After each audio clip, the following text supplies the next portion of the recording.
Si bien hoy en día las telenovelas gozan de poca popularidad en ciertos sectores intelectuales, también es cierto que es un género que ha sabido atraer a las masas, y no únicamente a los círculos sociales más limitados. Como en sus historias de hadas, tanto ricos y pobres gozan de sus dramáticas y complicadas tramas, que llevan siempre al protagonista a su final feliz, tan predecible como deseado por el público. Pero al igual que en el cine, ante tal sobredramatismo se crean los antagonistas que darán la forma final de la tragedia que el héroe debe superar. Antagonistas cuya personalidad tan despiadada logran en algunas ocasiones robar la cámara a los protagonistas. Y si son mujeres, su salvaje femineidad logra romper las barreras de lo imaginable.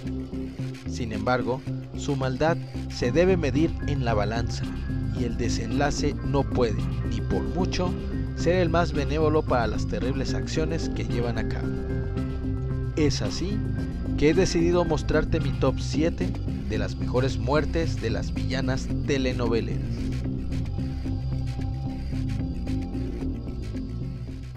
Inteligente, cruel y más fría que el témpano polar al tomar sus decisiones para perpetuar su casta. Es así la fiereza de Catalina Krill, personaje clásico de las telenovelas mexicanas que no por nada se le ha apodado como la madre de todas las villanas. Interpretada por la gran actriz María Rubio, el personaje fue concebido de la imaginación del escritor Carlos Olmos, quien se había inspirado en el personaje de Miss Taggart de la película The Anniversary, interpretado por Bette Davis. Pero a diferencia del personaje de Davis, Catalina Krill había convertido su amor hacia su hijo Alejandro en el motor de toda su maldad. El modus operandi de Catalina consistía en utilizar un atuendo de gabardina y lentes oscuros junto con una peluca de cabello rubio, los cuales utilizaba al momento de envenenar a sus víctimas. Entre sus crímenes más destacables se encuentra el haber asesinado a su esposo. Año más tarde, la señora Krill conspiraría en contra de una empleada doméstica para que su hijo, Alejandro, la embarazara y después le quitara a su hijo, situación que se convertiría en uno de los ejes centrales de la novela. Al final, trataría de matar a su hijastro José Carlos, al sabotear un jet privado que se supondría que abordaría el personaje interpretado por Gonzalo Vega. Pero por azares del destino, su hermanastro Alejandro y la esposa de este abordarían dicho avión, muriendo en el accidente aéreo. Al enterarse Catalina que por error había matado a su propio hijo, decide suicidarse al tomar una dosis del mismo veneno con el que asesinaba, no sin antes revelar que nunca fue tuerta y que había fingido su lesión para que su difunto esposo le tomara mayor preferencia a su hijo Alejandro y que se volviera el único heredero por encima de José Carlos. Sin embargo, su esposo había descubierto el oscuro propósito de Catalina y fue por esta razón que la señora Krill lo había asesinado.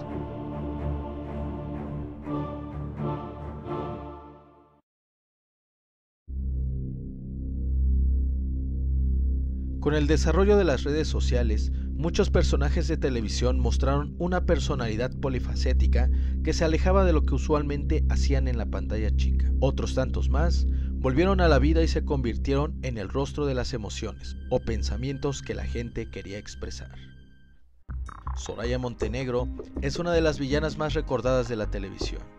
Ahora, no solo por ser la villana principal de la telenovela María la del Barrio, sino por la cantidad de memes circulantes en la red que, hoy en día, son una expresión cómica, pero también es una muestra de ese legado de perversidad que ha trascendido incluso a la misma Itati Cantoral, actriz que le dio vida al personaje.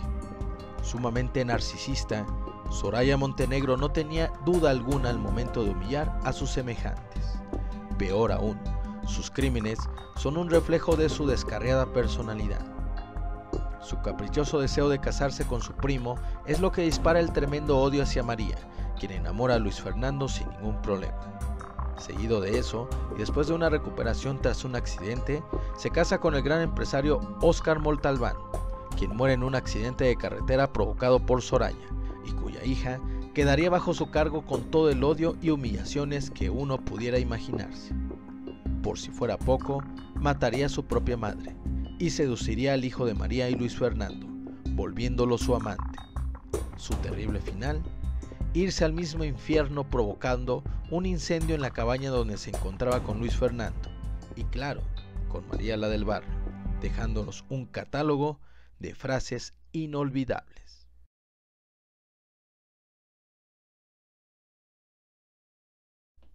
Hay telenovelas que no pueden saciar su sed de antagonismo incorporando un solo villano, y qué mejor que 3 personajes antagónicos para hacerle la vida imposible a Rosa Salvaje. Dulcinea Linares es la villana principal de la telenovela, y es tan ambiciosa como el mejor plan fiscal de la Secretaría de Hacienda para la recolección de impuestos. Pero estos planes ambiciosos acabarían bajo las manos de su cómplice Leopoldina, quien desfigura a Dulcinea al arrojarle ácido en el rostro, con el propósito de evitar que quemara la mansión donde residía la fortuna de la familia Linares. Sin embargo, Dulcinea lograría ajustar cuentas con Leopoldina al asesinarla.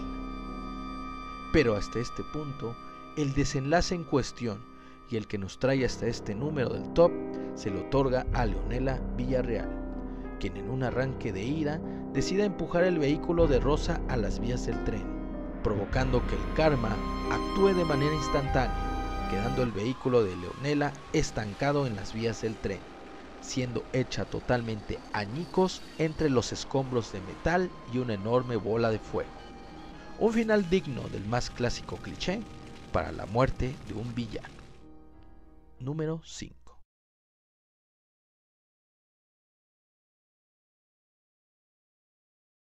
El género del terror nos ha deleitado con las mejores escenas que inundan nuestras pesadillas, pero nada se compara con la experiencia que vivió Isabel Contreras Bracho en la novela Cuando llega el amor, interpretada por Lucero.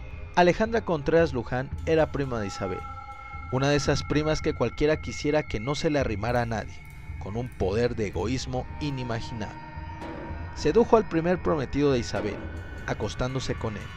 Después, atentaría en contra de Isabel nuevamente al provocarle un accidente cuando ésta montaba a caballo. Por si fuera poco, seduce a Luis Felipe, segundo novio de Isabel. Después, asesina a un caballo, para después tratar de asesinar a Luis Felipe. Poco tiempo después, un caballo se cobraría la muerte de su primo, tirando a Alejandra dejándola inválida. Una vez que Luis Felipe arreglara su vida laboral y ganara un reconocimiento a su trabajo, se casaría inmediatamente con Isabel. Cuando creían que todo era felicidad, una agonizante Alejandra en silla de ruedas lograría ponerse de pie a orillas de un balcón para maldecir a su bendecida prima. Acto seguido, se suicidaría lanzándose del balcón para manchar la boda de su prima con sangre. Ah, por si no fuera poco, cuando Isabel corría preocupada hacia el cuerpo inerte de Alejandra, la maldad innata de la mujer se las arreglaría para dejarle no solo a Isabel, sino a todo el público, una mirada desconcertante y gélida como un último regalo de bodas.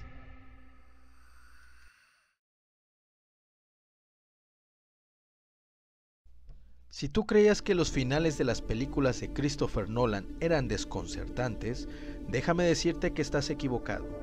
En la novela Lazos de Amor, Lucero da vida a todos los personajes protagónicos que pudieras imaginar, empezando por las hermanas María Fernanda, María Paula y María Guadalupe Rivas Iturbe. Pareciéndole poco con desafiar a la ingeniería genética, da vida también a la mamá de las trellizas. Pero como todo cuento de hadas, siempre habrá un hermano nacido con la semilla de maldad pura. Nos referimos a la trilliza María Paula, una de las hermanas cuyo egoísmo y extraña fijación por su tío Eduardo Rivas la llevó a disuadir a la prometida de este a que no se casara con él, matándola en la discusión y comenzando una cadena de crímenes con su siempre característico tic, que la volvió popular entre la audiencia. Su terrible desenlace: matar a su propio tío cuando éste intenta rescatar a María Fernanda y a María Guadalupe. que estaban secuestradas por María Paula. Sin tener al objeto de su deseo, María Paula se suicida. Y así, la familia Rivas decide quitarse el mal sabor de boca celebrando la boda entre Nicolás y María Guadalupe, quienes dan final feliz a su soñada unión. Suavemente, la escena se va cerrando en un close-up de María Guadalupe, quien misteriosamente se acaricia la ceja, tal como lo hacía María Paula. Número 3. Pese a que las telenovelas no gozan de una popularidad unánime, es cierto también que suelen ser la única forma de expresión masiva dependiendo del país del que hablemos, y por ende, productora, queramos o no reconocerlo, de grandes actuaciones o escenas que quedan en el consciente colectivo. Sin embargo, el lugar que ocupa esta posición del top está parcialmente olvidada, debido a los remakes que se han hecho del mismo tema, pero por mucho, la versión telenovelera protagonizada por Cynthia Clitbo y Angélica Rivera me es una de las mejores, y eso ya es bastante decir. En La Dueña, el personaje Billy ponzoñoso de Laura Castro cae en la locura al ver todos sus planes frustrados. Durante un bizarro monólogo, Laura contempla su rostro en el espejo, mientras sus fantasmas la atormentan. Al hacer caso omiso de los gritos de su madre, Laura coloca una soga en una viga de madera y con paso firme termina románticamente con la última de sus víctimas, ella misma. Número 2. Por fin llegamos al número 1 de este top. Durante este trayecto has conocido varios desenlaces terribles, y si bien hubo personajes que merecían estar en este top, algunos languidecían ante la sombra de este final que estás a punto de atestiguar. Tan terrible es que los horribles castigos del mismo Jigsaw te parecerán la reencarnación misma de la benevolencia. Cynthia Clitbo es una de las actrices mexicanas que se han consolidado como actriz en las telenovelas. Casi siempre en el papel de villana. Hay que destacar uno en particular, el de Raquela Villaseñor, en Velo de novia. Raquela, como cualquiera de las villanas de televisión, busca ese amor no correspondido y hará lo que fuera para conseguirlo. Sin embargo, el odio que inunda a Raquela es tan fuerte que su deseo de matar es más poderoso que su benevolencia, y es ese odio el que libera una cadena de castigos interminables sobre su cuerpo. Como suele suceder, Raquela decide visitar a Andrea Paz, protagonista de la novela, que se encuentra en la cárcel. Con pleno sigilo, Raquela comienza a esparcir combustible en el suelo de la celda donde yace Andrea, prendiéndole fuego inmediatamente. Mientras que Andrea lucha por su vida, Raquela se burla incansablemente de su adversaria. Pero los aliados de Andrea no se quedan con los brazos cruzados, por lo que arremeten en contra de Raquel. Durante la pelea en la prisión, Raquel pisa el mismo combustible con el que inició el fuego, por lo que se hunde totalmente en llamas. Pese a lo sucedido, Raquela sobrevive, pero por si no fuera suficiente, uno de sus cómplices, un abogado con cuentas pendientes, decide secuestrarla y tras desahogar su resentimiento, culmina su discurso rompiéndole las piernas a Raquela. Ahora, podríamos decir que este castigo era más que suficiente, pero la miseria que rodeaba a Raquela decidió que no era así. En un último acto en busca de la libertad, Raquela cae de la cama arrastrándose en el suelo con el objetivo de escapar de su captor, pero el suelo donde reptaba su maltratado cuerpo estaba debilitado, por lo que los maderos que sostenían el piso se rompen, cayendo Raquela en el agujero.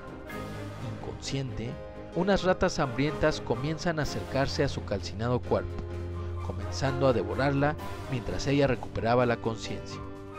Para su poca fortuna, es rescatada por la policía, quien la lleva a un hospital en donde se decide amputarle las piernas, para que por fin quedara confinada en la oscuridad de una celda, aprendiendo a vivir con su repugnante cuerpo, digno retrato del odio que la llevó hasta ahí. Número 1. Si el video te ha gustado, dale pulgar arriba. No olvides visitar mi canal, y suscribirte para que nos sigas apoyando con más proyectos así. Gracias y hasta luego.